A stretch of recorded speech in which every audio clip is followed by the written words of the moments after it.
Assalamualaikum warahmatullahi wabarakatuh. Saya Filita Anjeli Putri, NPM 1977170045, program studi keperawatan anestesiologi, program sarjana terapan Fakultas Vokasi, Universitas Baitur Rahmah, tahun ajaran 2020-2021.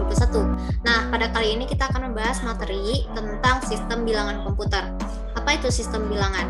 Sistem bilangan adalah suatu cara untuk mewakili besaran dari suatu item fisik. Sistem bilangan menggunakan basis tertentu yang tergantung dari jumlah bilangan yang digunakan. Nah, konsep dasar sistem bilangan adalah suatu sistem bilangan yang senantiasa mempunyai base, absolute digit, dan positional value. Nah, kita memiliki jenis sistem komputer ada 4 jenis. Yang pertama ada desimal dengan radix 10, itu himpunan mulai dari angka 0 sampai angka 9. Yang kedua ada binar dengan radix 2, yaitu hanya memiliki 2 angka, yaitu angka 0 dan angka 1. Lalu yang ketiga adalah bilangan oktal, yaitu memiliki radix 8, yaitu mulai dari angka 0 sampai dengan angka 7. Lalu ada bilangan heksadesimal, yaitu mempunyai radix 16, mulai dari angka 0 sampai 9, dan angka 10 sampai 15 dilambangkan dengan huruf A, B, C, D, E, F.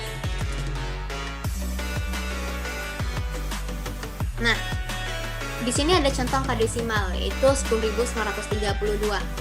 Kita mulai dari angka 2 dikali dengan radix bilangan itu sendiri. Radix dari bilangan desimal ada 10. Kita mulai dari 10 pangkat 0, 10 pangkat 1, dan seterusnya. Jumlah dari yang hasil yang kita dapatkan itu dijumlahkan. Itu akan sama hasilnya dengan angka desimal tersebut. Begitu juga dengan angka binar. Bagaimana kita tahu angka binar itu hanya memiliki 2 angka. Yang pertama angka 1 dan angka 0. Sistemnya sama, dikalikan dengan radix bilangan itu sendiri. Begitu juga dengan contoh bilangan oktal dan bilangan heksadesimal. Kita lihat contoh bilangan heksadesimal, yaitu 2A-F3. Huruf A itu melambangkan angka 10 dan huruf F itu melambangkan angka 15. Kita mulai dari angka 3 dikali dengan radix bilangan itu sendiri, yaitu heksadesimal, radixnya ada 16 dipangkatkan 0 dan seterusnya, lalu hasilnya akan kita jumlahkan. Kita masuk ke konversi basis bilangan. Nah, berdasarkan konversi ini, saya dapat menyimpulkan ada 3 kesimpulan. Pertama, jika kita menjawab soal dengan konversi bilangan desimal ke bilangan lain, itu caranya dibagi dengan R bilangan lain tersebut. Kesimpulan yang kedua, itu konversi bilangan lain ke desimal, itu caranya dikali dengan R bilangan lain tersebut. Sedangkan kesimpulan yang ketiga, itu basis bilangan ke basis bilangan lain, itu caranya ada 2 langkah. Yang pertama itu dikali dengan R dari bilangan itu sendiri. Yang kedua dibagi dengan R bilangan yang diinginkan. Kita lihat soal. Kita langsung lihat soal berdasarkan jawabannya. Nah, soal 1 yang A itu konversi bilangan binar ke desimal. Kita memiliki binar dengan angka 11111011. Berapa bilangan desimalnya? Nah, kita mulai dari angka 1 yang paling akhir dikalikan dengan radix bilangan itu sendiri, yaitu 1 bilangan binar dikali dengan radix bilangan itu sendiri 2 pangkat 0, 2 pangkat 1 sampai 2 pangkat 7. Semua hasil dijumlahkan, hasilnya 251. Jadi kesimpulannya bilangan binar 11111011 itu senilai atau sebanding dengan bilangan desimal 251. Nah, kita lihat yang soal yang B, yaitu oktal ke desimal. Kita memiliki bilangan oktal dengan 6748. Berapa desimalnya? Kita mulai dari angka 8. Kita kalikan dengan radix bilangan oktal itu sendiri, yaitu 8 pangkat 0. 8 pangkat 0, 8 pangkat 1, dan 8 pangkat sampai 8 pangkat 3. Semua hasil yang kita dapatkan dijumlahkan, jadi totalnya dapat 3560. Jadi intinya atau kesimpulannya, bilangan oktal 6748 senilai atau sebanding dengan bilangan desimal 3560. Adalah contoh soal yang C, itu mengubah bilangan heksadesimal ke desimal. Itu bilangan heksadesimal di sini ada F2E4. Berapa bilangan desimalnya? Huruf F itu melambangkan angka 15, sedangkan huruf E itu melambangkan angka 14. Kita mulai dari angka 4. 4 dikali dengan radiks bilangan itu sendiri, yaitu heksadesimal 16, 16 pangkat 0, 16 pangkat 1, 16 pangkat 2, sampai 16 pangkat 3. Lalu semua hasil yang kita dapatkan itu kita jumlahkan. Hasilnya dapat 62.180. Jadi jawabannya adalah bilangan heksadesimal F2E4 itu sebanding atau senilai dengan bilangan desimal 62.180. Kita masuk ke contoh soal yang konversi bilangan ke bilangan lain. Nah, kita masuk ke soal bilangan biner dikonversi ke bilangan heksadesimal. Kita memiliki dua langkah di sini. Pertama itu dikali dengan radiks bilangan itu sendiri.